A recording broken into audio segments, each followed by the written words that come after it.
शिव पुराण छठा अध्याय। शिव पुराण के श्रवण की विधि।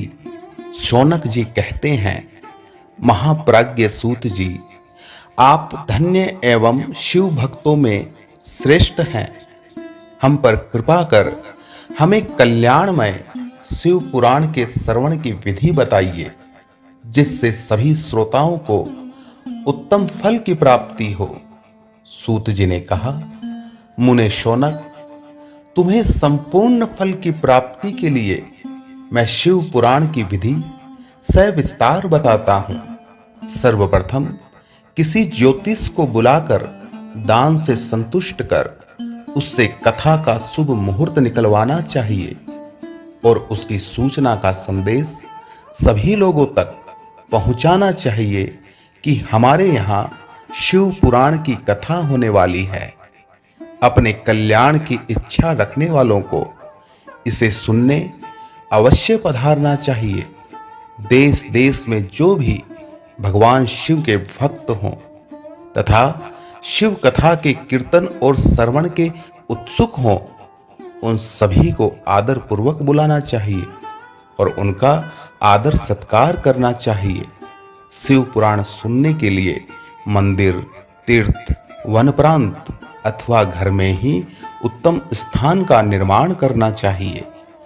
केले के खंभों से सुशोभित कथा मंडप तैयार करवाएं। उसे सब ओर फल, पुष्प, सुंदर चंदोवे से अलंकृत करना चाहिए। चारों कोनों पर ध्वज लगाकर उसे विभिन्न सामग्री से सुशोभित करे। भगवान शंकर के लिए भक्ति पूर्वक दिव्य आसन का निर्माण करना चाहिए तथा कथावाचक के लिए भी दिव्य आसन का निर्माण करना चाहिए। नियम पूर्वक कथा सुनने वालों के लिए भी सुयोग्य आसन की व्यवस्था करें तथा अन्य लोगों के बैठने की भी व्यवस्था करें। कथा बांचने वाले विद्वान के प्रति कभी बुरी भावना न रखें। संसार में जन्म तथा गुणों के कारण बहुत से गुरु होते हैं, परंतु उन सब में पुराणों का ज्ञाता ही परम गुरु माना जाता है। पुराण वेता पवित्र, शांत, साधु, ईर्ष्या पर विजय प्राप्त करने वाला और दयालु होना चाहिए। ऐसे गुणी मनुष्य को पुण्यमयी कथा को बांचना चाहिए। सूर्योदय से 3:30 पहर तक इसे बांचने का उपयुक्त समय है। मध्याह्न काल में 2 घड़ी तक कथा बंद रखनी चाहिए ताकि लोग मल मूत्र का त्याग कर सके। जिस दिन से कथा शुरू हो रही है उससे 1 दिन पहले व्रत ग्रहण करें। कथा के दिनों में प्रातः काल का नित्य कर्म संक्षेप में कर लेना चाहिए। वक्ता के पास उसकी सहायता हेतु एक विद्वान व्यक्ति को बैठाना चाहिए जो कि सब प्रकार के संशयों को दूर कर लोगों को समझाने में कुशल हो। कथा में आने वाले विघ्नों को दूर करने के लिए सर्वप्रथम गणेश जी का पूजन करना चाहिए। भगवान शिव व शिव पुराण की भक्ति भाव से पूजा करें। तत्पश्चात श्रोता तन मन से शुद्ध होकर आदर पूर्वक शिव पुराण की कथा सुने। जो वक्ता और श्रोता अनेक प्रकार के कर्मों से भटक रहे हो, काम आदि 6 विकारों से युक्त हो, वे पुण्य के भागी नहीं हो सकते। जो मनुष्य अपनी सभी चिंताओं को भूलकर कथा में मन लगाते हैं, उन शुद्ध बुद्धि मनुष्यों को उत्तम फल की प्राप्ति होती है। यहां से शुरू होता है शिव पुराण महात्म्य का 7वां अध्याय।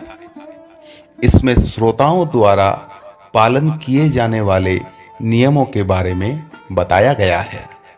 सूत जी बोले, शौनक, शिव पुराण सुनने का व्रत लेने वाले पुरुषों के लिए जो नियम है उन्हें भक्ति पूर्वक सुनो। शिव पुराण की पुण्यमयी कथा नियम पूर्वक सुनने से बिना किसी विघ्न बाधा के उत्तम फल की प्राप्ति होती है। दीक्षा रहित मनुष्य को कथा सुनने का अधिकार नहीं है।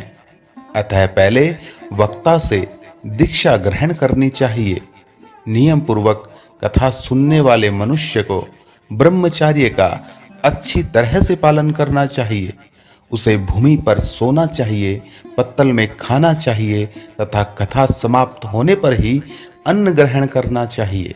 समर्थ मनुष्य को शुद्ध भाव से शिव पुराण की कथा समाप्ति तक उपवास रखना चाहिए और एक ही बार भोजन करना चाहिए।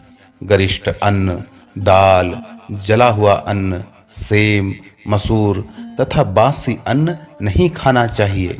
जिसने कथा का व्रत ले रखा हो उसे प्याज, लहसुन, हींग, गाजर, मादक वस्तु तथा अमिष कही जाने वाली वस्तुओं का त्याग देना चाहिए।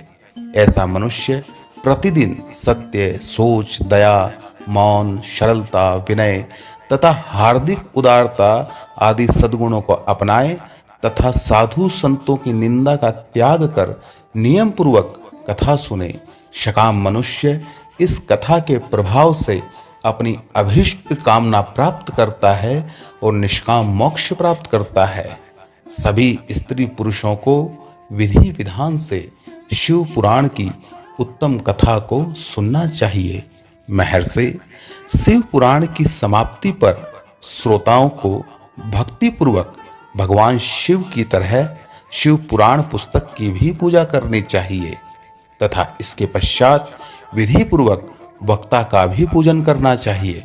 पुस्तक को रखने के लिए नया और सुंदर बस्ता बनाए। पुस्तक व वक्ता की पूजा के उपरांत वक्ता की सहायता हेतु बुलाए गए पंडित का भी सत्कार करना चाहिए। कथा में पधारे अन्य ब्राह्मणों को भी अन्न धन का दान दे। गीत, वाद्य और नृत्य से उत्सव को महान बनाए। विरक्त मनुष्य को कथा समाप्ति पर गीता का पाठ करना चाहिए तथा गृहस्थ को श्रवण कर्म की शांति हेतु होम करना चाहिए। होम रुद्र संहिता के श्लोकों द्वारा अथवा गायत्री मंत्र के द्वारा करे। यदि हवन करने में असमर्थ हो तो भक्ति पूर्वक शिव सहस्त्र नाम का पाठ करे। कथा श्रवण संबंधी व्रत की पूर्णता के लिए शहद से बनी खीर का भोजन 11 ब्राह्मणों को कराकर उन्हें दक्षिणा दे। समर्थ मनुष्य 3 तोले सोने का एक सुंदर सिंहासन बनाए और उसके ऊपर लिखी अथवा लिखाई हुई शिव पुराण की पोथी विधि पूर्वक स्थापित करे तथा पूजा करके दक्षिणा चढ़ाए। फिर आचार्य का वस्त्र, आभूषण एवं गंध से पूजन करके दक्षिणा सहित वह पुस्तक उन्हें भेंट कर दे।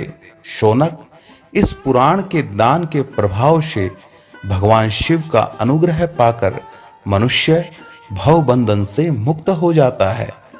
शिव पुराण को विधि पूर्वक संपन्न करने पर यह संपूर्ण फल देता है तथा भोग और मोक्ष प्रदान करता है। मुने, शिव पुराण का सारा महात्म्य जो संपूर्ण फल देने वाला है मैंने तुम्हें सुना दिया है। अब आप और क्या सुनना चाहते हो? श्रीमान शिव पुराण सभी पुराणों के माथे का तिलक है।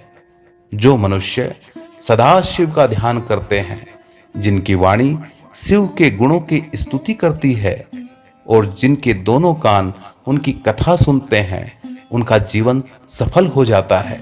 वे संसार सागर से पार हो जाते हैं। ऐसे लोग इहलोक और परलोक में सदा सुखी रहते हैं। भगवान शिव के सच्चिदानंदमय स्वरूप का स्पर्श पाकर ही समस्त प्रकार के कष्टों का निवारण हो जाता है। उनकी महिमा जगत के बाहर और भीतर दोनों जगह विद्यमान है। उन अनंत आनंद रूप परम शिव की मैं शरण लेता हूँ।